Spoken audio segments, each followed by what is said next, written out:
أعوذ بالله من الشيطان الرجيم. بسم الله الرحمن الرحيم. الحمد لله الذي تجلى للقلوب بالعظمة واحتجب عن الأبصار بالرؤية واقتدر على الأشياء بالقدرة فلا الأبصار تثبت لرؤيته ولا الأوهام تبلغ كنها عظمته وتمجد بالفخر والبهاء وتحلل بالعز بالمجد والآلاء واستخلص بالنور والضياء خالق لا نظير له واحد لا ند له صمد لا كفو له إله لا ثاني معه ورازق لا معين له والأول بلا زوال والدائم بلا فناء والقائم بلا عناء والمؤمن بلا نهاية والمبدئ بلا أمد والرب بلا شريك والصلاة والسلام على النبي المكي المدني على ابتهامي السيد البهي السراج المضيء كوكب دري صاحب الوقار والسكينة المدفون بأرض مدينة أبي الزهراء محمد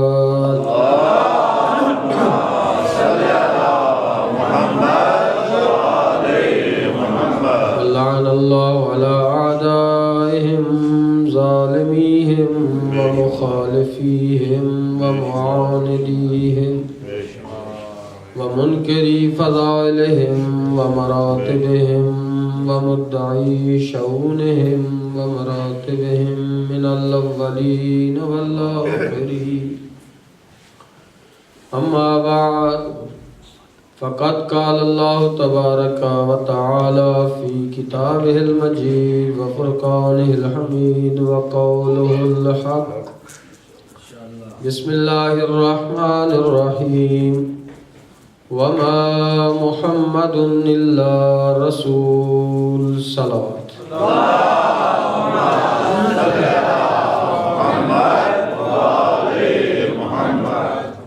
نعرہ تکبیر اللہ اکبر، نعرہ تکبیر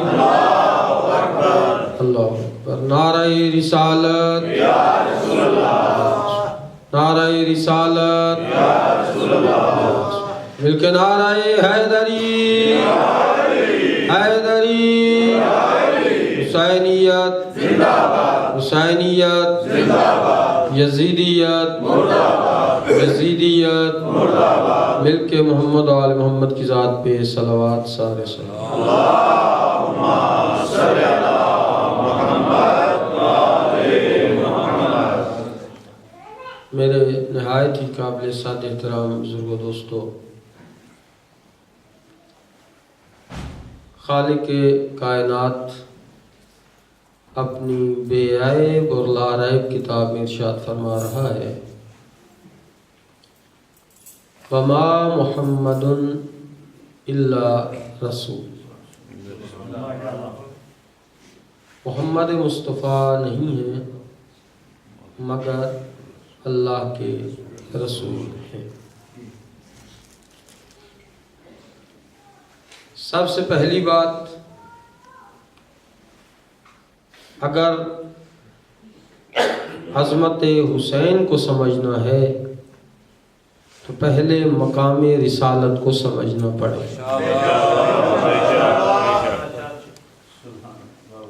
اگر مقام رسالت ہی ذہن میں نہ ہو، عظمت نبوت ہی کا پتہ نہ ہو، تو عظمت حسین کا کیسے پتہ چلے گا؟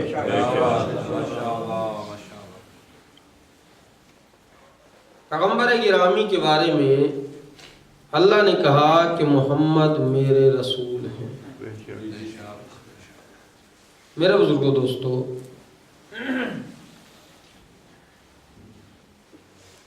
چند سال پہلے لاہور میں گورنر پنجاب سلیمان تاثیر کو قتل کر دیا گیا، اور قصور کیا لکھا اخبارات نے کہ سلیمان تاثیر نے توہین رسالت کی ہے۔ ایسے ہی ہے نا؟ میرے بزرگوں دوستو، میں نے خود سلیمان تاثیر کا آخری انٹرویو بھی سنا، اور وہ پکار کے بار بار الیکٹرانک میڈیا پہ بھی اور پیپر میڈیا پہ بھی یہ بات کر رہا ہے کہ میں توہین رسالت کا مرتکب نہیں ہوا، میں سید الانبیاء کا امتی ہوں، اور میں نے توہین رسالت نہیں کی۔ کیا معیار ہے توہین رسالت کا؟ پہلے اس سے واضح ہونا چاہیے۔ یا مقام نبوت کیا ہے کہ یہاں تک لے جاؤ جو اس سے کم کرے وہ بھی گستاخ رسول ہے،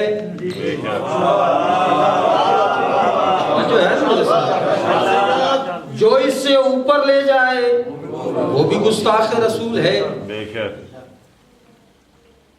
کوئی معیار تو تعین ہونا چاہیے نا۔ بس جس کا جی چاہا، جیسے جی چاہا، اس نے گستاخ رسول کی ہے، اس نے گستاخی کی ہے، اس کی سزا قتل ہے۔ صرف زبان سے کہہ دینا کہ یہ گستاخ رسول ہے اتنی کافی۔ اس نے توہین صحابہ کی ہے، اسے بھٹے میں جلا کے مار ڈالو، قتل کر ڈالو۔ یا کوئی معیار ہونا چاہیے نا۔ سوال میرا قابل توجہ ہے نا؟ جس کو جی چاہا، جیسے جی چاہا، اپنی طرف سے بلیم کیا اور اسے قتل کر ڈالا۔ اور پھر ایک اور بات، ٹھیک 1 سال کے بعد گورنر آف پنجاب سلیمان تاثیر کے گھر پہ معززین قوم نے جا کے فاتحہ خوانی بھی کی۔ اگر گستاخ رسول تھا تو اسے مسلمانوں کے قبرستان میں دفن کیوں کیا؟ اگر گستاخ رسول تھا تو اس کے گھر پہ فاتحہ خوانی کیسی؟ پھر جس جگہ پہ بقول ان مسلمانوں کے اس گستاخ رسول کو قتل کیا گیا، 1 سال کے بعد اس جگہ پہ موم بتیاں جلائی گئی۔ توہین رسالت کرنے کے والے کے لیے اتنا اہتمام کیوں کیا جا رہا ہے؟ ہمارا سوال ہے تمام مسلمانان قوم سے، تمام امت مسلمہ سے، کہ وہ اس بات کا تعین کرے کہ مقام نبوت کیا ہے۔ اور دیکھیں، جہاں تک عظمت نبوت کا تعلق ہے، جب ہماری اپنی کتب میں، اہل سنت کی تمام کتب میں یہ بات موجود ہے کہ پیغمبر گرامی ہم جیسے بشر ہیں، اہل حدیث اس بات کو بڑے واضح الفاظ میں کہتے ہیں کہ محمد ہم جیسے ہیں۔ میرے بزرگوں دوستو، سید الانبیاء کا مقام کچھ اور ہے۔ ان لوگوں کو پتہ نہیں چل سکا کہ عظمت رسالت کیا ہے۔ جب ہم اپنی کتابوں میں لکھ دیں گے کہ محمد 40 سال کے بعد نبی بنے تو عظمت رسالت واضح نہیں ہوگی۔ مقام نبوت واضح نہیں ہوگا جب ہماری کتب میں یہ موجود ہوگا کہ 40 سال کے بعد نبی بنے، تو پھر عیسائی جن کی مملکت میں تم رہ رہے ہو وہ تم سے مناظرہ کر لیں اور تم ہار جاؤ گے، اور وہ مسلمانوں کو اس بات پہ کہیں گے کہ تمہارا قرآن ہمارے نبی کی افضلیت بیان کرتا ہے، تمہارے قرآن میں موجود ہے کہ ہمارے نبی عیسیٰ نے آتے ہوئے 3 دن کے ہوتے ہوئے ماں کی گود میں بیٹھ کے کہا تھا انی عبداللہ ہے آتانی الکتاب وجعلنی نبیا، میں اللہ کا بندہ ہوں، صاحب کتاب ہوں اور صاحب شریعت نبی ہوں۔ بسم اللہ۔ عیسائی تمہارے منہ پہ دے ماریں گے، کہیں گے قرآن تمہارا ہے، ہمارا نبی امتی نبی ہے، 3 دن کے ہوتے ہوئے ماں کی گود میں بیٹھ کے دعویٰ کر رہا ہے کہ میں نبی ہوں، صاحب شریعت ہوں، اور تم کہتے ہو کہ ہمارا نبی 40 سال کے بعد نبی بنا۔ نہیں میرے بزرگوں دوستو، سید الانبیاء کی عظمت یہ نہیں ہے کہ وہ 40 سال کے بعد نبی بنے۔ آؤ ہم کسی کی بات مانتے ہی نہیں، نہ مانو کسی مولوی کی، یہ شیعہ ہے، یہ سنی ہے، یہ دیوبندی ہے، یہ اہل حدیث ہے، یہ شافعی ہے، یہ مالکی ہے، یہ حنبلی ہے، یہ حنفی ہے، جس مسلک سے جس کا تعلق ہے اسی پہ قائم رہو، لیکن جس محمد کا کلمہ پڑھتے ہو آؤ اس کے دروازے پہ جاتے ہیں، یا رسول اللہ آپ کی عظمت کیا ہے، آپ کا مقام کیا ہے، آپ نبی کب سے ہیں، آپ کب سے نبی ہیں؟ پیغمبر دیکھ کے فرماتے ہیں کنت نبیا وآدم بین الماء والطین، میں اس وقت نبی تھا جب ابھی آدم پانی اور مٹی کے درمیان۔ نعرہ تکبیر، نعرہ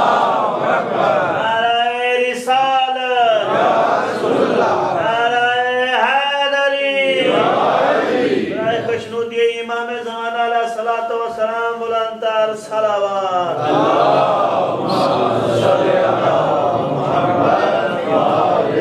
اگر یہ عقیدہ اپنا لیا جاتا کہ محمد اس وقت سے نبی ہے جب ابھی آدم آب و گل کے درمیان تھے، تو کسی میں جرت نہ ہوتی توہین رسالت کرتا۔ راجپال انڈیا میں جس پہ مقدمہ بھی چلا تھا توہین رسالت کا، اس نے عدالت میں بیان دیا تھا کہ میں نے اپنی طرف سے کچھ نہیں لکھا، جو کچھ لکھا ہے مسلمانوں کی کتابوں سے لکھا ہے، اپنی طرف سے میں نے کچھ نہیں لکھا۔ تو پھر ہمیں ایسی کتب اور ایسے لٹریچر کو جلا دینا چاہیے جس میں توہین رسالت ہو۔ مقام رسالت کو واضح کرنا ہے۔ آؤ مکتب اہل بیت کے پاس، آؤ در محمد و آل محمد پہ، ہم تمہیں بتاتے ہیں عظمت رسالت کیا ہے۔ میرے بزرگوں دوستو، لا اولاک لما خلقت الافلاک یا محمد، حدیث قدسی کے لفظ ہے، اے محمد اگر تجھے خلق نہ کرتا لما خلقت الافلاک، کائنات کی کوئی شے خلق ہی نہ کرتا، کسی چیز کا، یعنی اس کائنات کی غرض خلقت ہے محمد مصطفیٰ۔ اللہم صلی علی محمد ماشاءاللہ جی۔ کائنات کو کس کے لیے خلق کیا؟ سید الانبیاء کی۔ سید الانبیاء کا ظاہری وجود سن 11 ہجری میں دنیا سے منتقل ہو گیا. میرے بزرگوں دوستو آپ سارے یہاں تشریف لائے. یہ سپیکر لگایا گیا, کیمرے والے بھائی شاہ صاحب بھی تشریف لے آئے, حاجی صاحب تو نہیں آج آ سکے. حاجی صاحب کے نائب موجود ہیں, حاجی ضلع حسنین صاحب. یہ دریوں کا اہتمام کیا گیا, سارا سسٹم آپ کو بلایا گیا, لنگر بھی پکایا گیا ہے جس کے بغیر مومنین نہیں آتے. سارا اہتمام کیا گیا. میرے بزرگوں دوستو کیوں؟ اس لیے کہ آج یہاں مجلس عزا ہے. کل آپ سارے صاحبان اس ٹائم پہ یہاں تشریف لائیں گے. یہ سپیکر ادھر ہی لگا رہے گا, کیمرے ادھر ہی رہیں گے. کیوں؟ اس لیے کہ جس مقصد کے لیے ہے وہ آج ہے کل. میرے بزرگوں دوستو یہ سارا اہتمام کلوز کر دیا جائے گا, ختم کر دیا جائے گا, اس لیے کہ جس مقصد کے لیے ہے وہ آج ہے کل نہیں. سن 11 ہجری میں سید الانبیاء کا انتقال ہوا. اللہ کیا کہتے ہیں حدیث قدسی میں؟ لولا کا لما خلقت الافلاک یا محمد. اے محمد اس کائنات کو خلق کیا ہے تیرے لیے. اصول اور قاعدے ضابطے کے مطابق جب سید الانبیاء کا ظاہری وجود اس دنیا میں نہیں رہا تو اس کائنات کو ختم ہو جانا چاہیے, غرق ہو جانا چاہیے, فنا ہو جانا چاہیے. اس کائنات کا باقی رہنا اس بات کی دلیل ہے کہ ابھی تک اس کائنات میں محمد مصطفیٰ کا کوئی حقیقی جانشین باقی ہے.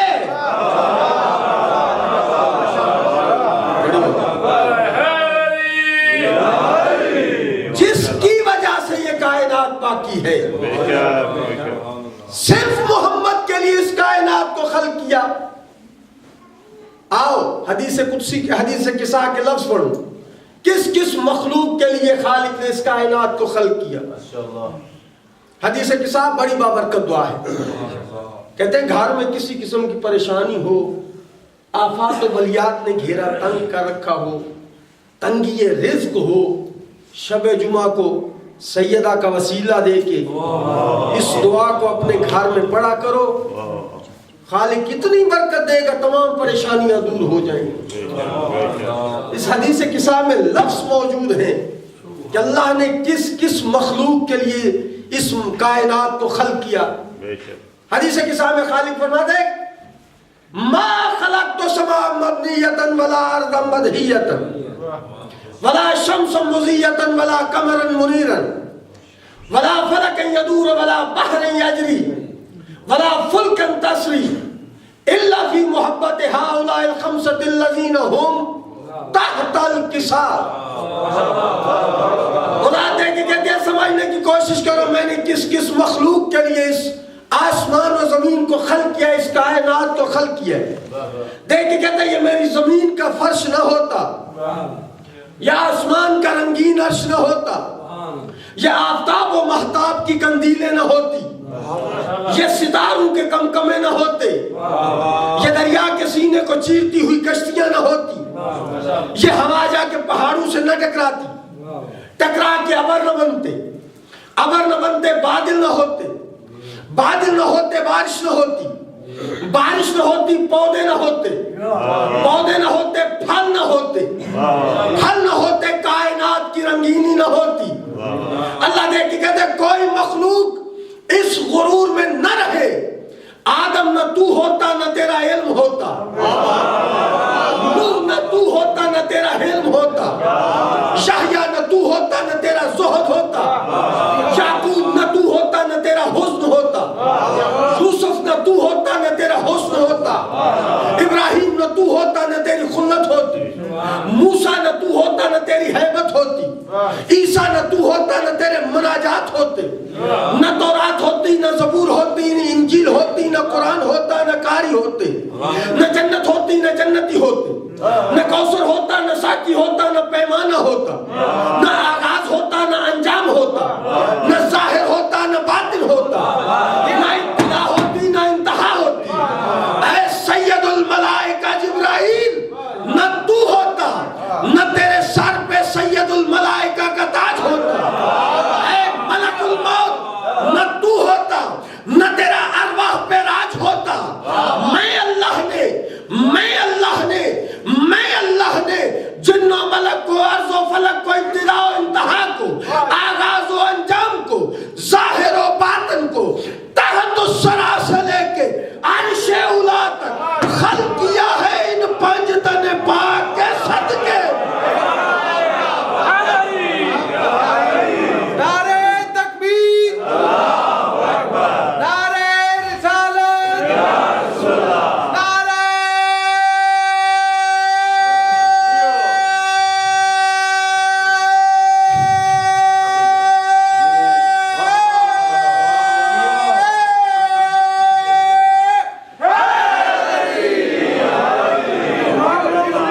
یک زبان ہو کے خلوص نہ سرانی جھکا کے عظمت زہرا سلام اللہ سے بلند تر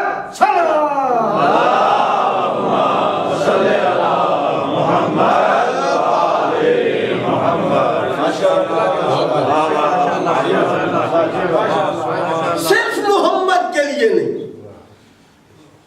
ہؤلاء الخمسۃ الذین ہم تحت الکساء، یہ جو 5 ہیں کساء کے لیے اللہ نے قصیدہ پڑھا ہے محمد و آل محمد، اور عظمت اہل بیت بتائیے۔ سننا چاہتے ہیں قصیدہ جو اللہ نے پڑھا؟ جس کی مرضی ہے مل کے نعرہ حیدری۔ علماء حقہ کی عزت و سلامتی کے لیے بلند ترین صلوات۔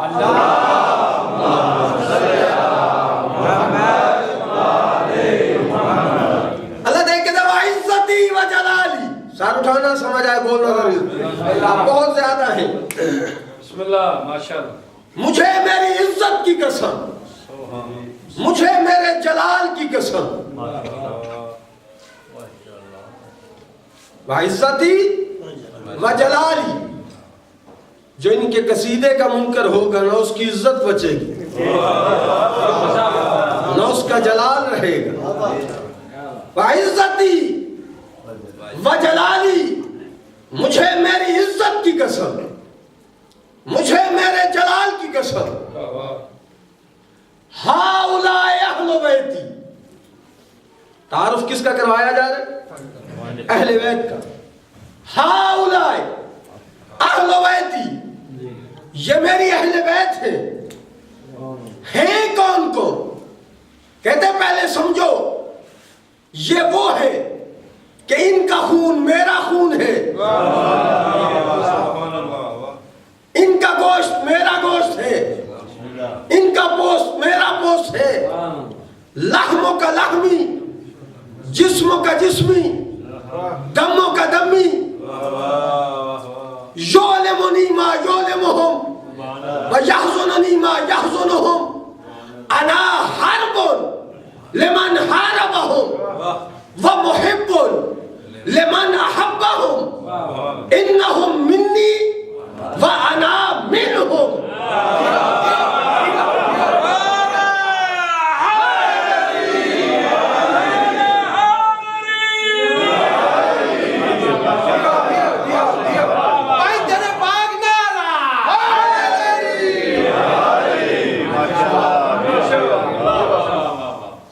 جو ان سے محبت کرے گا میں محمد سے محبت کرے گا، جو ان سے عداوت کرے گا میں محمد سے عداوت کرے گا۔ انہم منی، یہ مجھ سے ہے، وَأَنَا مِنْهُمْ، میں ان سے ہوں۔ میں نے ایک تقریر میں کہا تھا سے والے اور ہوتے ہیں، یہ والے اور ہوتے ہیں۔ الحسین منی وَأَنَا مِنَ الْحُسَيْنِ حسین مجھ سے ہے، میں حسین سے ہوں۔ میرے بزرگ دوستو، عظمت اہل بیت کیا ہے؟ کہا کہ یہ مجھ سے ہے، میں ان سے ہوں۔ فَاجْعَلْ صَلَوَاتِكَ وَبَرَكَاتِكَ، ان پر درود بھی ہے، سلام بھی ہے۔ درود و سلام صرف اہل بیت پر ہے۔ ایک روایت نہیں ملتی، ایک حدیث نہیں ملتی جہاں لکھا ہو فَاجْعَلْ صَلَوَاتِكَ وَرَحْمَتِكَ عَلَىٰ أَزْوَاجِهِ وَأَصْحَابِهِ۔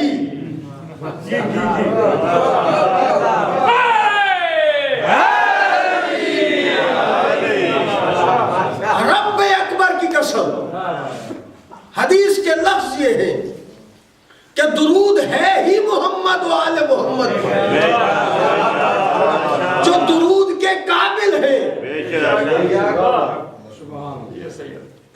ہمیں بھی سوچنا چاہیے، جو درود کے قابل ہیں ان پر ہی درود پڑھنا چاہیے۔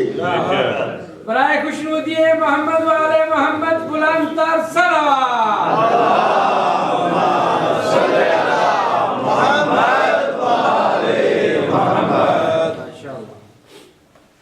اللہ ہے کون کون؟ دیکھ کے فرماتا ہے ہم فاطمہ تو وابوہا وبعلہا وبنوہا۔ فاطمہ ہے، فاطمہ کا بابا ہے، فاطمہ ہے، فاطمہ کا شوہر ہے، فاطمہ ہے، فاطمہ کے بیٹے ہیں۔ اے اللہ، تعارف کروانا ہے اہل بیت کا،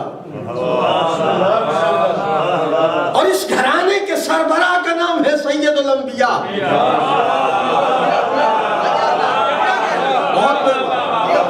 نام ہے محمد مصطفیٰ۔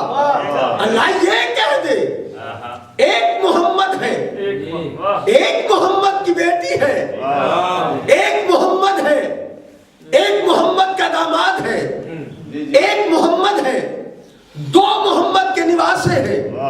کہتے ہیں سمجھنے کی کوشش کر، تعارف ہے اہل بیت کا۔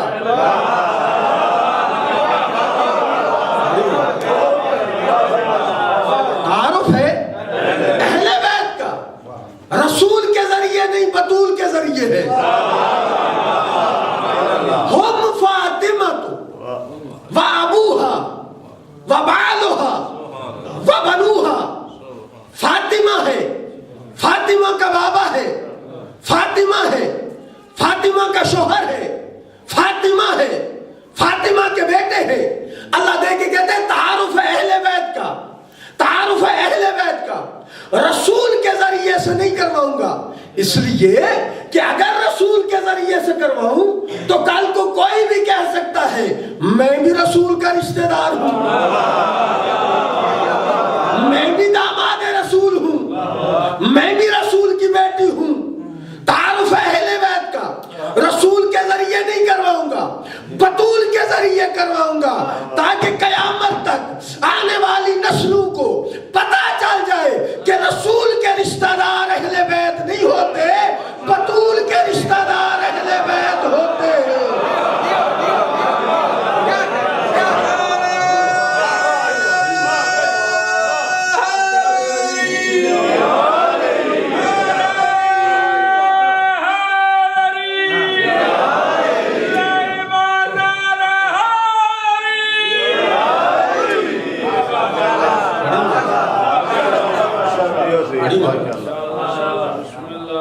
رسول کے اہل بیت رشتہ دار اہل بیت نہیں، بطول کے اہل بیت رشتہ دار اہل بیت ہے۔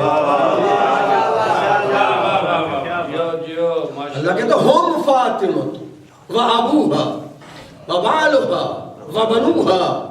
فاطمہ ہے، فاطمہ کا بابا ہے، فاطمہ ہے۔ فاطمہ اللہ کی وہ آیت کبریٰ ہے جس میں نہ نبوت عیب نکال سکی ہے، نہ امامت ہے۔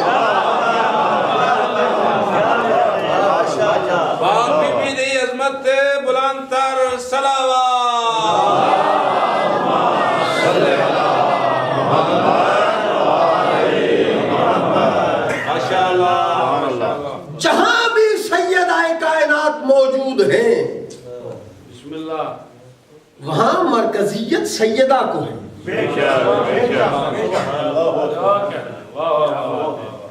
وہاں تعارف رسول کے ذریعے نہیں کروایا گیا، سیدہ کائنات کے ذریعے سے. عظمت زہرا اتنی زیادہ ہے، دنیا کو عظمت زہرا کا پتہ ہی نہیں چل سکا. قُلْ لَا أَسْأَلُكُمْ عَلَيْهِ أَجْرًا إِلَّا الْمَوَدَّةَ فِي الْقُرْبَى. قربا کی مودت قرار دیا گیا ہے. کس کو؟ جناب سیدہ کو. ہمیں عظمت رسالت کو سمجھنا چاہیے، پھر عظمت حسین سمجھ میں آئے گی.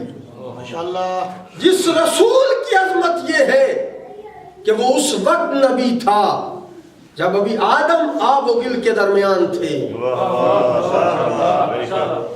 اور وہ اگر نبی یہ کہے کہ حسین مجھ سے ہے، میں حسین سے ہوں، پھر پتا چلے گا حسین کی عظمت کیا ہے. حسین کے بابا کی عظمت یہ ہے کہ 1.25 لاکھ کے مجمع میں اعلان کروایا تھا اپنا غدیر کے مقام پہ، من کنت مولا فہذا علی مولا. جس جس کا میں مولا ہوں اس کا یہ علی مولا ہے. عظمت حسین کیا ہے؟ کہ عظمت حسین یہ ہے کہ پیغمبر گرامی جمعہ کا خطبہ دے رہے ہیں. نواسے کی عظمت بتانا مقصود نہیں تھا، حسین کی عظمت بتانا مقصود. حسین میرے آقا مسجد میں داخل ہوئے، ابا کے ساتھ دامن الجھا، لوگوں کے دماغ الجھے. حسین زمین پہ گرے. صحابہ کا مجمع تھا، مسجد نبوی تھے. جب مسجد نبوی تھی، صحابہ کا مجمع تھا، حسین داخل مسجد ہوئے، ابا سے پاؤں الجھے، زمین پہ گرے. کوئی صحابی بڑھ کے اٹھا لیتا نہیں. پیغمبر نے نماز جمعہ کا خطبہ چھوڑا، منبر سے اترے، بیٹے کو اٹھایا، اپنے ساتھ لیا، منبر پہ لے کے گئے. تمام صحابہ کو دکھا کے کہا ھذا حسین فاعرفوہ،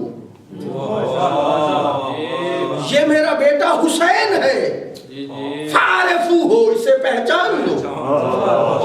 نواسا کر کے نہیں پہچانوا رہے تھے، عظمت حسین بتا رہے تھے. باپ نے اپنی ولایت کا اعلان پالانے منبر شت پہ کیا، بیٹے نے منبر رسول پہ بیٹھ کے اپنی معرفت کا اعلان کروایا، بتایا کہ میں حسین ہوں. ھذا حسین، یہ حسین ہے، فاعرفوہ، اسے پہچان لو. دیکھ لینا، پہچان لینا. کیا بتا رہے تھے کہ میرا نواسا ہے، اس لیے اس کی عزت کر رہا ہوں، عظمت بیان کر رہا ہوں. فرمایا نہیں، یہ محافظ شریعت مصطفیٰ ہے. اس کی عظمت کو سمجھنے کی کوشش کرنا. میرے بات بھول نہ جانا، گمراہ نہ ہو جانا. حسین کسی منزل پہ بھی ہو، حسین کو پہچاننے کی کوشش کرنا. لیکن میرے دوستو بزرگوں، مسلمانوں نے عظمت حسین کو سمجھا نہیں. اگر دنیا عظمت حسین کو سمجھ لیتی، سید الانبیاء کی 50 سال بعد حسین بے جرم و خطا ذبح نہ ہو. خدا کو سوائے غم مظلوم کی کوئی غم نہ دے. کیا جرم تھا یار؟ 50 سالوں میں ایک نسل نہیں گزرتی. اگر تھوڑی سی دقت کرو نا، حسین کو مارنے والوں میں کون لوگ تھے؟ سنان ابن انس کون تھا؟ انس بن مالک صحابی رسول کا بیٹا. عمر سعد کون تھا؟ سعد بن ابی وقاص صحابی رسول کا بیٹا. کیا ہو گیا تھا مسلمانوں کو؟ پیغمبر اپنے کندھوں پہ بٹھا کے حسین کو زلفیں ہاتھوں میں پکڑا کے مدینے کی گلیوں میں پھرا کے حسین کا تعارف کرواتے رہے ہیں، یہ میرا بیٹا حسین۔ منبر پہ لے جا کے لوگوں کو بتا بتا کے کہتے تھے ہذا حسین، یہ حسین ہے، اسے پہچان لینا۔ زندگی کے کسی موڑ پہ حسین پہ ظلم ہو تو اس کا ساتھ ضرور دینا۔ عزیزدار و مومنو، بہت پیارے ہوتے ہیں نواسے۔ مجھے قرآن کی عزت کی قسم ہے، محمد جیسا نواسا ہے ہی کسی کا نہیں۔ بار بار لوگوں کو تعارف کروا رہے ہیں، یہ میرا حسین ہے، یہ میرا حسین ہے۔ 50 سال بعد 61 ہجری میں، 11 ہجری میں سید الانبیاء کا انتقال ہوا، 61 ہجری میں حسین کو مسلمانوں نے بے جرم و خطا ذبح کیا۔ 10 محرم گزر گئی نا، سارے ذبح ہو گئے۔ تب سارے ذبح ہو گئے، آدھی رات کا وقت ہوا، 11 محرم آ گئی۔ عمر سعد، اللہ اس پہ بے غیرت پہ لعنت کرے، شمر کو بھیجا، شمر جا یہاں سے اونٹ لے جا، بے کجاوا اونٹ، زہرا زادیوں سے کہہ دے کہ تم ہمارے قیدی ہو، تمہیں ہمارے ساتھ کوفہ کی طرف چلو۔ ازادارو جب زہرا زادیوں کے پاس یہ بے غیرت اونٹ لے کے گیا ہے نا، بے پلانے اونٹ، میری مخدومہ نے دیکھے نا، دیکھ کے کہتا ہے زہرا زادیوں سے یہ زادیوں آؤ ہم تمہیں سوار کرائیں، تم ہمارے قیدی۔ علی کی عزت دار بیٹی دیکھ کے کہتی ہے بے حیا پیچھے چلا جا، ہم زہرا زادیاں ہیں، ہمارے قریب نہ آنا، ہم خود سوار ہو جائیں۔ علی کی عزت دار بیٹی جسے سوار کرنے کے لیے عباس زانو طے کرے۔ جب مدینے سے چلے تھے کتنی عزتوں کے ساتھ سوار ہوئی تھی زہرا کی بیٹی۔ عباس آقا نے زانو طے کیا ہے، بی بی عباس حسین آقا نے محمل کا پردہ ہٹایا، بی بی سوار ہو گئی۔ زیادہ جب بے پلانے اونٹ آئے ہیں نا، ایک مرتبہ شمر کو پیچھے بھیجے، بی بی دیکھ کے کہتی ہے آؤ ام کلثوم میں تجھے سوار کراؤں۔ محمل کو بٹھائے، بی بی کو سوار کروائے، دوسرا اونٹ ہے، آؤ میں لیلا میں سوار کراؤں، سوار کرائے۔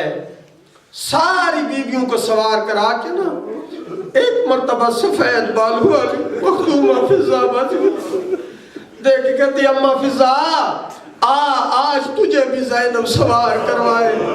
دیکھ کے کہتی ہے نہ کہے میں تجھے سوار کراتی ہوں، میں ماں ہوں تو بیٹی ہے۔ کہتی اماں فضا تجھے میرے ماں کی حق کا واسطہ ہے، آج نہ کہے میں تجھے سوار کراؤں۔ ادارہ علامہ کہتے ہیں مخدومہ فضا کو بھی سوار کروائے، سب بیویوں کو سوار کروا کے، بچوں کو سوار کروا کے ایک مرتبہ مقتل میں نگاہ پھیری، کہیں اکبر کا لاشا پڑا ہے، کہیں قاسم کا لاشا پڑا ہے، کہیں جون کا لاشا پڑا ہے، کہیں میرے آقا عباس کا۔ ہر طرف دیکھ کے کہتی ہے آئین آخل عباس، اور میرا بھائی عباس کہاں گیا ہے؟ اور زینب بلوایا میں ننگے سر کھڑی ہے، زینب کو سوار کرانے والا کوئی نہیں رہا۔ اجرکم اللہ، اجرکم اللہ۔ عزیزدار مومنو، ایک مرتبہ جب بی بی نے کہا نا زینب بلوایا میں ننگے سر کھڑی ہے، زینب کو سوار کرانے والا کوئی نہیں رہا۔ عزیزدار بی بی سوار ہوئی، جیسے ہوئی سوار ہوئی نا بی بی، چلا ہے قافلہ۔ جب میدان کربلا میں پہنچے نا، آخری وداع کے لیے زہرا زادی اونٹ سے زمین پہ آئی ہے۔ کیسے آئی ہے؟ میں نے روایت میں لفظ اس طرح پڑھے، باقی بیویاں اونٹوں سے اتری ہیں، زینب گر پڑی ہے۔ جب باقی بیویاں اتری ہیں، بی بی زینب گر پڑی ہے نا، ایک مرتبہ دیکھتی ہے لاشوں پہ سار موجود نہیں، کون سا لاشا کس کا ہے؟ کیا دیکھتی ہے؟ ایک لاشا ہے جس کے اوپر پتھروں کا ڈھیر، جس کے پاس پتھر تھا وہ پتھر مارتا تھا، جس کے پاس نیزہ تھا وہ نیزہ مارتا تھا، جس کے پاس کچھ نہیں تھی وہ مظلوم کربلا کے جسم پہ گرم ریت پھینک۔ اجرکم اللہ۔ جب کہا نا ایک مرتبہ قریب آئی ہے بی بی، ہاتھ پسے گردن بندے ہوئے، دیکھ کے بی بی نے لاش حسین سے پتھر ہٹانے شروع جب میرے آقا زادی نے پتھر اپنی کونیوں سے ہٹانے شروع کیے نا، ایک مرتبہ دیکھ کے کہتی ہے آنت آخل حسین، تو میرا بھائی حسین ہے، اور جسے میری ماں چکیاں پیس پیس کے پالتی رہی اور جسے نانا کندھوں پہ سوار کرتا رہا وہ حسین تو ہے؟ لالا نے اتنا کہنا تھا، میرے آقا کے کٹے گلے سے آواز آئی انتا اختی زینب، اور کیا تیری چادر کدھر گئی ہے؟ میری بہن زینب تو ہے؟ اجرکم اللہ، اجرکم اللہ۔ ازالہ قافلہ چلا، آخری ودا کر کے جب قافلہ چلا ہے نا، صاحب الوقایہ والحوادث 7 جلدوں میں فارسی کی مقتل کی کتاب ہے، اس سے روایت پڑھنے لگا ہوں، کہتے ہیں جب زہرا زادیوں کا قافلہ چلا ہے نا، چلتے چلتے ایک منزل پہ پہنچا ہے، اس قافلے کے سالار کا نام ہے زجر بن قیس، اللہ اس پہ لعنت کر رہی ہے، ہر قافلے پہ ایک سالار تھا اور اتنا ظلم کرتا تھا زہرا زادیوں پہ، جہاں کوئی رکتا تھا آکے آقا سجاد کے پشت پہ سطرے لکھنا تھا۔ ایک مقام پہ قافلہ رکا، کہتے ہیں کہ انہوں نے نیزے زمین میں گاڑے، مخدومہ سکینہ کسی منزل پہ گر گئی، جب گر گئی ہے نا میری مخدومہ، ایک مرتبہ یہ رک گئے آکے آرام کرنے کے لیے، نیزے سروں والے زمین میں گاڑ دیے، زمین میں گاڑنا تھا آرام کرنے کے بعد، یہ جب اٹھ کے چلنے لگے ہیں نا، ایک شخص میرے آقا حسین کے نیزے کے قریب آئے ہے، آکے اس نے سار والا نیزہ اٹھانے کی کوشش کی ہے، آقا حسین کا نیزہ آگے نہیں چلتا، اس نے دوسرے بندے کو بلائے، 2 آدمیوں نے مل کے زور لگایا، حسین کا سار آگے نہیں چلتا، 3 4 بندوں نے مل کے آقا حسین کے نیزے کو اٹھا کے آگے چلنے کی کوشش کی، آقا حسین کا نیزہ نہیں چلا، جب نہیں نہ چلا شمر بے غیرت کو اطلاع دی گئی، یہ بے غیرت تازیانہ لے کے حسین آقا کی طرف نہیں آئے، اس جگہ پہ آئے جہاں میرے آقا سجاد پابندے بیڑیاں ہیں، زیادہ اس مقام پہ جب آئے نا شمر بے غیرت، اس نے آکے آقا کی کمر پہ سطرے لکھنا شروع کیے، سجاد آقا دیکھ کے کہتے ہیں بتا ہوا کیا ہے؟ میرے آقا دیکھ کے کہتے ہیں بتا تو صحیح، کہتے ہیں تیرے بابا کا سر آگے نہیں چلتا، جب کہا نا تیرے بابا کا سر آگے نہیں چلتا، ازارہ میرے مولا دیکھ کے کہتے ہیں بابا کیا وجہ ہے؟ کٹے گلے سے آئی آواز کہ میرے سینے پہ سونے والی سکینہ پیچھے رہ، اجرکم اللہ، جب کہا نا میرے سینے پہ سونے والی سکینہ پیچھے رہ گئی ہے، ازالہ ایک مرتبہ مخدومہ زینب کو اطلاع دی گئی، صاحب الوقایہ والحوادث کہتا ہے کہ بی بی اتری اور اتر کے پیچھے جا رہی ہیں صحرا کی طرف اور آواز دے رہی ہے یا بنیۃ سکینہ فی ای واد سیعوک وفی ای ارض ترہوک، او میری بیٹی سکینہ آواز دے تو کہاں رہ گئی ہے؟ ازالہ جیسے بی بی پکارتی جا رہی ہے، صاحب الوقایہ والحوادث کہتا ہے ایک منزل پہ پہنچی، کیا دیکھتی ہے کہ ایک کالے برقے والی بی بی ہے، سر میں گود میں بچی کو بٹھا کے سر صاف کر رہی ہے، پیار کر رہی ہے، ازالہ مخدومہ قریب گئی، جا کے کہتی ہے بی بی تیری بڑی مہربانی، تو نے اس عالم غربت میں ہمارے بچوں کے ساتھ پیار کیا ہے، بچی کو لیا، مخدومہ دیکھ کے کہتی ہے بی بی یہ بتا تو ہے کون؟ جب کہا نا یہ بتا تو ہے کون، مخدومہ چہرے سے نقاب الٹ کے دیکھ کے کہتی ہے بیٹی زینب پہچانا نہیں، اور جب سے تو نے مدینہ چھوڑا ہے اور تیری ماں زہرا نے بقیہ چھوڑا ہے۔ الا لعنت اللہ علی قوم الظالمین وسیعلم الذین ای منقلب ینقلبون۔